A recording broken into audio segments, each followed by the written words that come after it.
প্রখ্যাত কথা সাহিত্যিক সৈয়দ মুজতবা আলী। একবার তিনি দোকানে গেলেন বল পয়েন্ট কলম কিনবেন বলে। গিয়ে দোকানদারকে বললেন যে, এই তোমাদের কাছে ডায়মন্ড বল পেন আছে? তো দোকানদার বললো যে, না আমাদের কাছে ডায়মন্ড বল পেন নেই। তো তখন এই কথা শুনে সৈয়দ মুজতবা আলী ফিরে যাচ্ছিলেন। যেতে যেতে হঠাৎ মনে হলো যে, আচ্ছা দেখি তো অন্য কোনো বল পেন আছে কিনা, একেবারে খালি হাতে চলে যাব। তিনি যে জিজ্ঞেস করলেন, তোমাদের কাছে কি অন্য কোনো বল পেন আছে?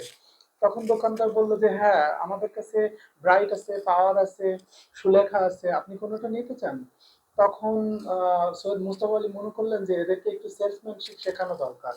তারপরে তিনি তাদেরকে বললেন যে, আমি প্রথম যখন তোমাদের কাছে জিজ্ঞেস করলাম যে ডায়মন্ড বল পেন আছে কিনা, তখনই তোমরা এই কথাগুলো বলতে পারতে, কিন্তু তোমরা তা না করে আমাকে চলে যেতে বাধ্য করলে। এইটা তো কোনো সেলসম্যানশিপ না, তোমাদের এগুলো শিখতে হবে। তো তখন তার কথা শুনে সেলসম্যান একটু লজ্জা পেলেন এবং বললেন যে, ঠিক আছে, আমরা এরপর থেকে এই বিষয়টা মাথায় রাখবো। তো তিনি সৈয়দ মুজতবা আলী কোনো একটা কলম নিয়ে চলে গেলেন।